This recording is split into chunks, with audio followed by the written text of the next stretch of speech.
Seguimos una semana más en el yacimiento arqueológico de la Bastida de Totana, una de las capitales argáricas del territorio que hoy denominamos Murcia.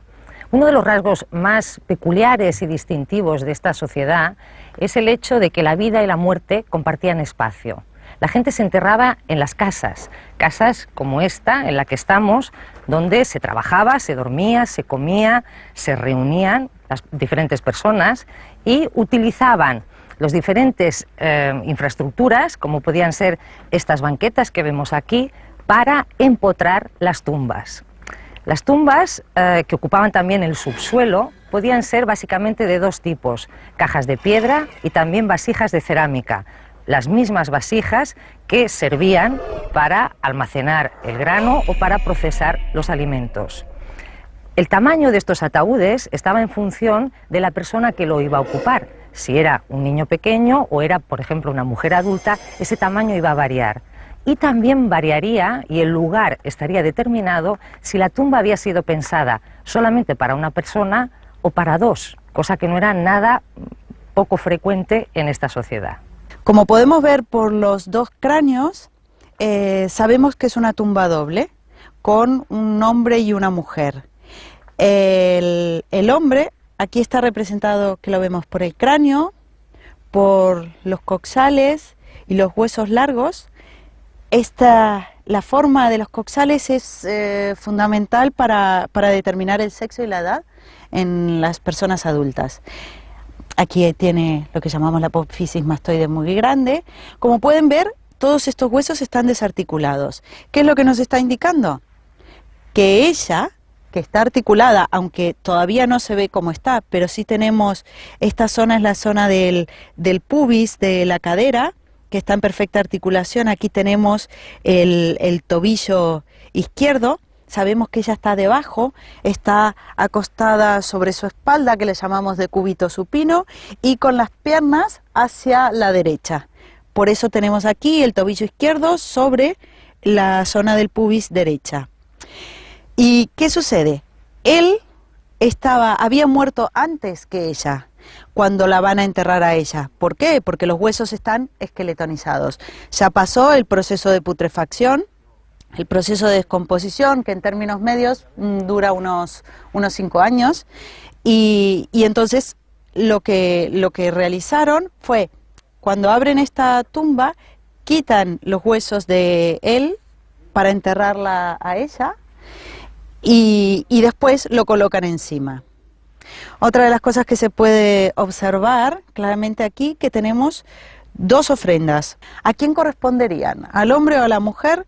Esto no está claro, pero es posible suponer, por comparación con las otras tumbas, que esta forma 5 correspondiera a la mujer, que es la última en ser enterrada, y que formaría parte del cierre del ritual, algo bastante común que vemos en esta sociedad. Esta tumba, como pueden ver, está hecha con una urna, una antigua vasija de almacenamiento, pero también tenían otra manera de enterrar, como son las cistas, en la cual aquí albergaba un infantil de 6 o 7 años.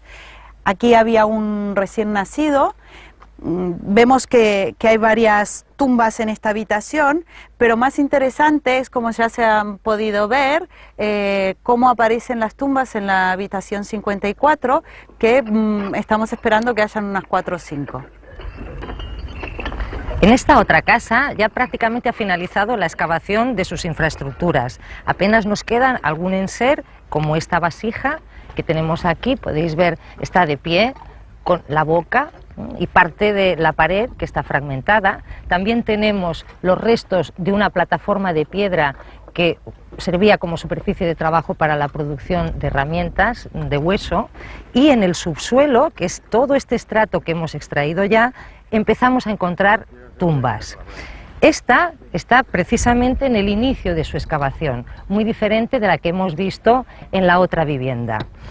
Tenemos el hoyo que ocupa la urna, llega hasta prácticamente esta zona, y la pieza, la vasija, está fuertemente inmovilizada con esta corona de piedras. En lo que es toda la zona anexa a la fachada del edificio, Hemos visto también que tenemos los restos de una zanja corrida en la cual están empezando a aparecer otra serie de tumbas también. Mi compañera Camila Oliart, hola Camila, está poniendo al descubierto una nueva tumba de grandes dimensiones que fue tapada con restos de otra vasija, y junto a ella, Antonio, lo tenemos excavando una pieza que formaría parte seguramente del ajuar exterior de otra tumba. En estas piezas cerámicas contenían ofrendas que podían ser tanto de alimentos como de bebidas. Vivir en una vivienda contemporáneamente a toda esta cantidad de tumbas podría entrañar graves problemas de salud si no fuera porque la sociedad argárica demostró una verdadera maestría en el trabajo de albañilería. Todas las tumbas estaban herméticamente selladas, utilizaban tapaderas, pero sobre todo también tapial, arcilla. Los problemas de salud venían por otro lado. Vamos a ir al laboratorio y os lo explico. Los principales problemas de salud en esta población tenían dos fuentes. Por un lado, una dieta pobre, excesivamente dependiente en la harina de cebada, y por otro lado, en el hacinamiento, las condiciones de vida que tenían en la ciudad de La Bastida, con un escaso control de la calidad del agua y un ambiente propicio para el desarrollo de un amplio espectro de enfermedades infecciosas, diarreas, colitis, gastritis, otitis. Tenemos, sobre todo en la población infantil, unas tasas de mortalidad elevadísimas en casos como este que podemos ver aquí, que es un prematuro, un individuo fallecido con apenas una semana de edad y que está en el extremo inferior del pico de mortandad localizado entre el primero y el segundo año de vida. Esa época era en la que al parecer se producía la sustitución de la leche materna por una dieta sólida, y un organismo sin un sistema inmunológico potente difícilmente hubiera podido hacer frente a esos estados carenciales de los que hablábamos. Sabemos que estos estados carenciales eran graves porque en otros casos, como por ejemplo este otro niño o niña, porque no podemos saber el sexo que tenemos aquí, si comparamos su estado de desarrollo a partir de los dientes, es muy inferior cuando observamos el esqueleto. Todo esto, ¿cómo lo podemos ver en otros casos? Lo podemos ejemplificar aquí, en el que tenemos la comparación del desarrollo de los dientes y del desarrollo de los huesos. Nos indica un retraso óseo en individuos menores de un mes, menores de un mes y medio, 7 a 10 meses, 9 a 11 meses, y su contrapartida.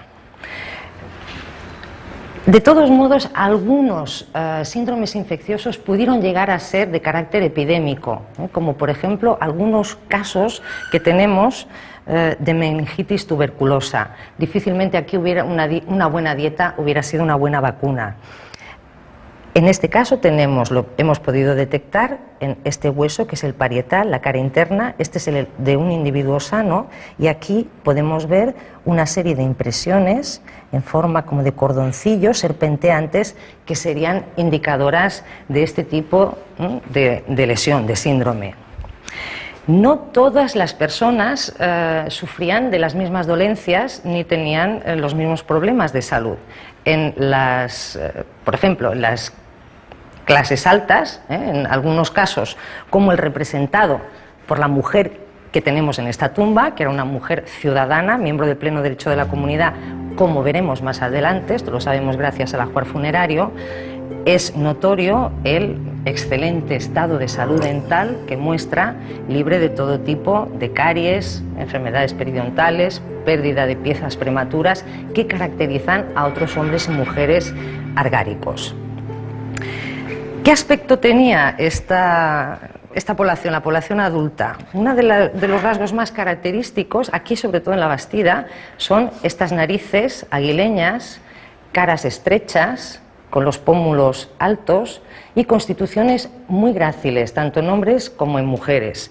En las mujeres la estatura era bastante inferior a la actual, aunque no demasiado inferior a la de, por ejemplo, la España de los años 50.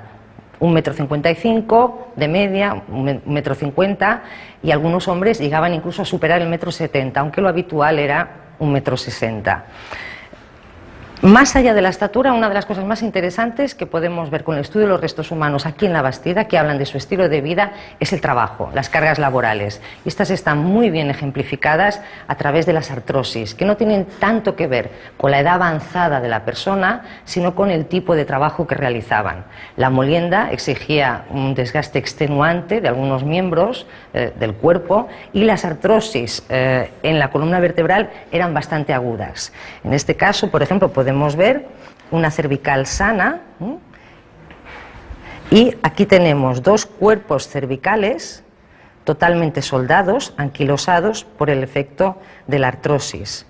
En esta vértebra lumbar, una vértebra completamente sana, grácil, y en esta otra, este recrecimiento óseo, aquí tenemos el anillo, el límite sano, dijéramos, normal, y todo este recrecimiento óseo había generado no solo bastante dolor, sino en ocasiones incluso problemas incapacitantes que habrían requerido necesariamente el apoyo del resto de la comunidad.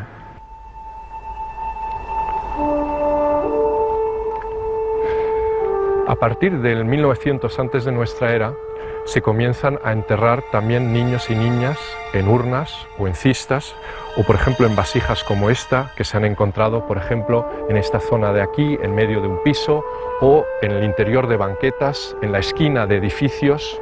Aquí tendríamos una vasija que se habría encontrado de un recién nacido, y este cambio en el 1900 indica cómo un ritual de funerario que en los primeros 300 años de largar es restringido solo a algunos hombres y algunas mujeres, a partir del 1900 es generalizado, afecta a toda la sociedad. Pero en el fondo, esta socialización del ritual lo que sirve es para marcar todavía más las diferencias entre ricos y pobres. Así tenemos, a partir de los 6 años, algunas tumbas, una pequeña capa de tumbas de niños y niñas con ajuares, por ejemplo, de plata y de oro, mientras la gran mayoría de las tumbas de niños y niñas no tienen ningún tipo de ajuar.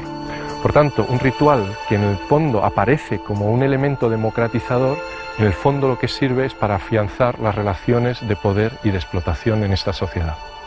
Las condiciones materiales de vida variaban en función de la pertenencia a una clase social o a otra.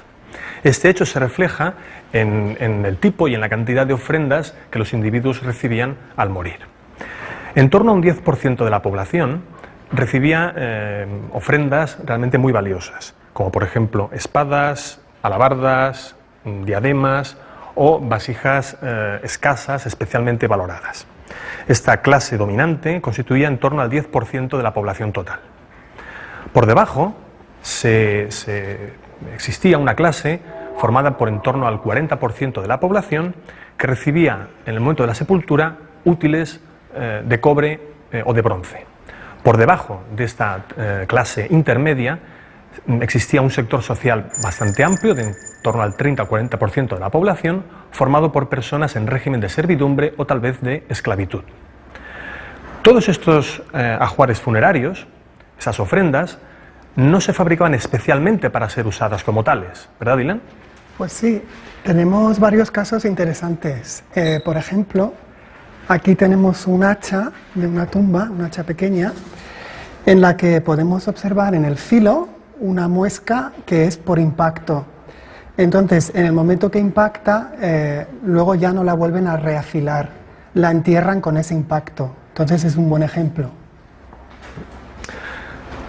La sociedad argárica, además, asignaba ciertos objetos según el sexo de la persona fallecida, por supuesto también según la clase.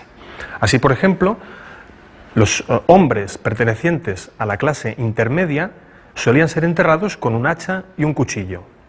Las mujeres de esa misma clase, e incluso de la clase dominante, lo hacían con un cuchillo y un punzón. Y por encima, los individuos de la clase dominante, en este caso los hombres, solían ser enterrados con armas, como espadas de cobre o bronce o alabardas, mientras que las mujeres lo hacían con valiosos ornamentos, joyas de plata como esta diadema. La importancia y la recurrencia de ciertos ajuares femeninos importantes nos hacen barajar la posibilidad de que los derechos de parentesco, de propiedad, en la sociedad targárica se realizasen por vía femenina, lo mismo que todo lo concerniente a las pautas de residencia. Los hombres de la clase dominante utilizaban al principio del Argar, entre el 2200 y el 1800, esta pieza, que es la primera arma conocida. Esta pieza se conoce con el nombre de alabarda, precisamente porque se supone que se parece a las alabardas de origen medieval y renacentista, pero el sistema de combate que se hacía con estas armas es muy distinto. Las alabardas son para desmontar jinetes, las alabardas que conocemos, ¿no? Ahora bien, esta es un arma contundente, es un arma que sirve para incidir directamente, generalmente y posiblemente, en las cabezas de la gente. Esta arma tiene la peculiaridad que tiene un astil, o tenía un astil, se ven huellas de la madera aquí precisamente, maderas siempre flexibles, como por ejemplo el fresno o cualquier árbol frutal, y se enmangaba de manera perpendicular. Por ejemplo, así, ¿no? Colocamos esto y se incidía con esta punta. Así pues, lo que hacía la alabarda era mejorar el sistema de combate del viejo puñal, que sería este. Curiosamente, encontramos a estas personas con alabarda y con puñal. Es decir, que se complementa lo que teníamos en un principio con un elemento básico en la cinemática del útil, que es el aumento del radio de acción. Gracias a la alabarda podemos alejar al enemigo. Si el enemigo se nos acerca, podemos utilizar con la otra mano el puñal. Es así, estos dos elementos configurarían como el armamento de los primeros hombres, prefiero decir armados, que son de alguna manera el origen de lo que después serán los guerreros o los héroes. Y por último, los soldados. Ahora bien, las atribuciones que le podemos dar a estos hombres no deben de ser las mismas. Los soldados hoy día están para vigilar y castigar, en cambio estos hombres estaban de alguna manera para defender. Y defender algo que puede ser la estructura social, pero no formando, como diríamos, ejércitos. Así pues, esta primera arma va a ser sustituida después por la espada.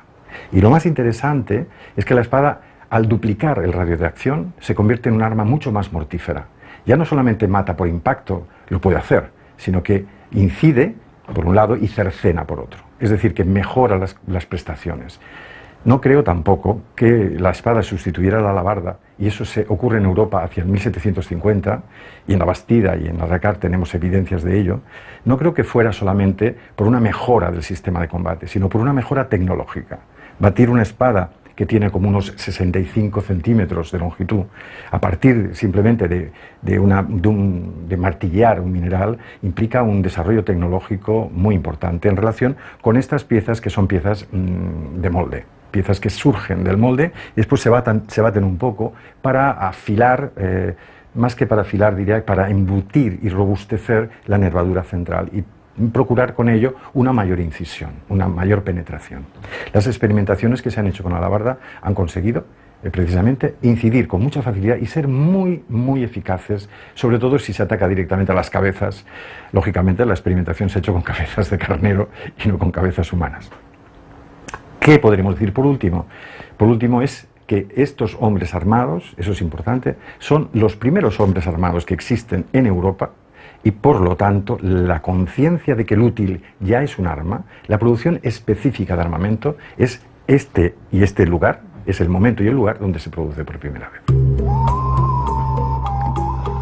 Gracias a que las tumbas aparecen debajo de las casas, podemos averiguar más o menos cuál era la composición de la familia. Hoy día ya sabemos que se trata de familias extensas y aún tenemos en debate el tema de la dependencia dentro de la familia. No obstante, lo más relevante, creemos, que no es estrictamente la composición familiar, sino algo que a nivel social es más recurrente. Es decir, quién decide el papel de cada uno de los miembros de la familia en la sociedad. Podríamos pensar en un principio que es la propia familia la que decide los roles, las posiciones, la situación social de los individuos. Pero vemos que el que ocupa papel, por ejemplo, de hijo, de madre, de padre, de abuela o de lo que sea, no decide, la familia no decide exactamente su relevancia. Lo importante es que quien lo decide está fuera de la familia. Así pues, existe una institución política, suprafamiliar, supradoméstica, que es la misma que se dedica al mantenimiento de cisternas, accesos, talleres, almacenes, que no tiene nada que ver con la estructura ni económica ni política de la familia. Es por eso que esta es una sociedad dividida en clases, que decide los ajuares a través de esa especie de de recorrido horizontal entre todas las familias, y que eso está por encima de las decisiones tanto individuales como familiares. Y eso se llama una pirámide social.